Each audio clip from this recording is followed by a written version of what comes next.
Bonjour, chers frères et sœurs en Jésus-Christ.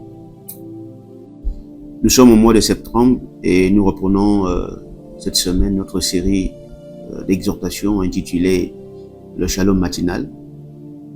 Et cette semaine, notre série d'exhortations portera sur le thème La chair contre l'esprit. Le texte de base qui va sous-tendre cet enseignement, c'est Galates chapitre 5, versets 19 à 25. Il déclare donc: Or, les œuvres de la chair sont manifestes. Ce sont l'impudicité, l'impureté, la dissolution, l'idolâtrie, la magie, les inimitiés, les querelles, les jalousies, les animosités, les disputes, les divisions, les sectes, l'envie, l'ivrognerie, les excès de table et les choses semblables. Je vous dis d'avance, comme je l'ai déjà dit, que ceux qui commettent de telles choses n'hériteront point le royaume de Dieu. Mais le fruit de l'esprit, c'est l'amour, la joie, la paix, la patience, la bonté, la bénignité, la fidélité, la douceur, la tempérance. La loi n'est pas contre ces choses. Ceux qui sont à Jésus-Christ ont crucifié la chair avec ses passions et ses désirs. Si nous vivons par l'esprit, nous marchons aussi selon l'esprit. L'objectif visé par cette série d'exhortations bien-aimés, c'est pour nous amener à pouvoir faire la guerre à la chair afin de marcher selon l'esprit. Dans la phase introductive de cette série d'exhortations, nous voulons de prime abord parler de l'homme dans son essence et sa relation avec Dieu dans ses débuts. En effet, selon Genèse chapitre 1, versets 26 à 27, l'homme et la femme ont été créés esprit, à l'image selon la ressemblance de Dieu, leur créateur. Par la suite, Dieu, dans son conseil céleste, décide de confier à l'homme une mission matérielle sur la terre. Il le façonna alors de la poussière de la terre pour lui donner une forme humaine, puis souffla sur lui un souffle de vie et l'homme devint un être vivant. C'est-à-dire un esprit vivant dans un corps physique et possédant une âme. Le souffle de vie que Dieu a mis en l'homme est une partie de lui-même. Le livre des Proverbes, chapitre 20, le verset 27 déclare: l'esprit de l'homme est une lampe que l'Éternel a donnée et qui sonde les profondeurs de l'être. Cela veut dire que c'est par l'esprit que Dieu a mis en l'homme qu'il pouvait le localiser et entrer en contact avec lui. Évidemment, bien-aimé, cela ne remet pas en cause l'omniprésence de Dieu. Ce n'est pas en vain que Jésus, venu plus tard, va rappeler la seule vraie manière d'adorer Dieu. Il dit dans Jean chapitre 4, verset 24, Dieu est esprit et il faut que ceux qui l'adorent l'adorent en esprit et en vérité. C'est vrai. C'est pourquoi, au commencement de l'histoire humaine sur la terre, l'homme ne s'est jamais vu comme une entité à part entière dépendante de Dieu. Une telle idée ne pouvait guère traverser son esprit puisqu'il baignait totalement dans la présence de Dieu. Malheureusement, l'homme a été séduit par Satan et a désobéi au commandement de Dieu. Tu ne mangeras pas le fruit de l'arbre du bien, de l'arbre de la connaissance du bien et du mal. Dans Genèse chapitre 2, verset 17. Alors les yeux d'Adam et Ève s'ouvrirent et ils connurent qu'ils étaient nus.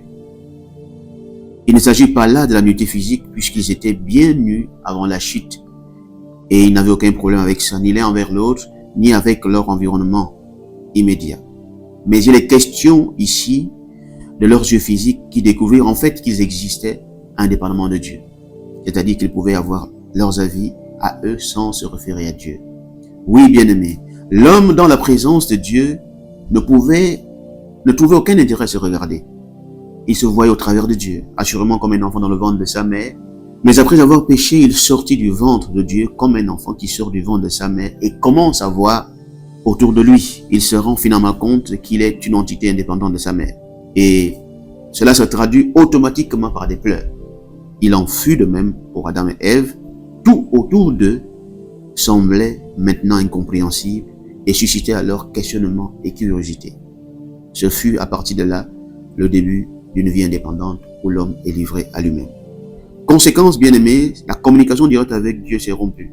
Du moins, les codes du langage avaient changé. L'Esprit de Dieu en l'homme se retira ou s'isola, laissant un vide que la chair a vite fait de combler. Ainsi, si l'Esprit de l'homme à la création est le souffle que Dieu mit en lui et qui est de ce fait une partie de Dieu en l'homme, alimenté par l'Esprit de Dieu, nous pouvons dire donc que la chair venue remplacer l'Esprit en l'homme devrait être considérée, à contrario, comme un mauvais souffle. J'ai envie de dire un souffle de mort sorti des entrailles de Satan, qui est par conséquent alimenté par ces derniers aussi. C'est pourquoi la constitution de l'homme avant la chute était corps, âme et esprit. Mais après la chute, l'homme est devenu corps, âme, chair. Nous pourrons donc comprendre aisément pourquoi la chair est opposée à l'esprit, pourquoi ils sont ennemis l'un de l'autre. Bien, mais prenons un exemple de la vie quotidienne. Quand un homme remplace un autre à un poste, surtout quand il a tellement désiré cette place, et que de surcroît, il ne partage pas les mêmes valeurs que son prédécesseur, ce dernier fera tout pour effacer les traces du passage de l'autre à cet endroit, pour implémenter ses propres valeurs et ses convictions. C'est ce que la chair a fait en remplaçant l'esprit en l'homme. Elle a imposé et impose encore ses valeurs qui sont totalement opposées à celles de l'esprit. L'homme est devenu alors, à cause de la chair et ses œuvres, un être animal ou naturel, un païen, c'est-à-dire quelqu'un qui n'a aucune relation avec Dieu. Et dans la moindre mesure, selon l'apôtre Paul, un être charnel, c'est-à-dire celui qui a reçu Jésus comme sauveur, mais pas comme Seigneur, car il gouverne encore lui-même sa vie ou certains domaines spécifiques de sa vie. Gloire soit rendue à Dieu que par l'œuvre accomplie par Jésus à la croix du Calvaire, il y a plus de 2000 ans, l'homme a été délivré des actions de la chair. Oui, bien-aimé, Jésus a tout accompli à la croix. Il a effacé tous nos péchés, passés, présents et futurs. Et nous qui sommes enfants de Dieu par Jésus-Christ, il nous a redonné notre statut originel. Cependant, il est de notre responsabilité de travailler au rendre effectif dans nos vies des grâces rendues disponibles par l'œuvre de la croix afin d'avoir une vie spirituelle épanouie. Ainsi, bien-aimés, tout au long de cette semaine, nous verrons dans les détails les contours de la notion de chair.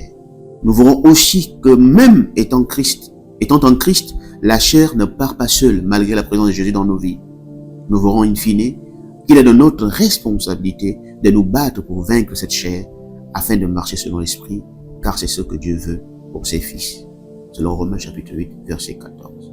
Je prie vraiment pour quelqu'un ce matin, pour que le Seigneur dispose le temps, afin que ce que nous allons partager ensemble concernant ce sujet, que Dieu nous aide à pouvoir prendre une décision pour marcher selon l'esprit. Que Dieu vous bénisse. Amen.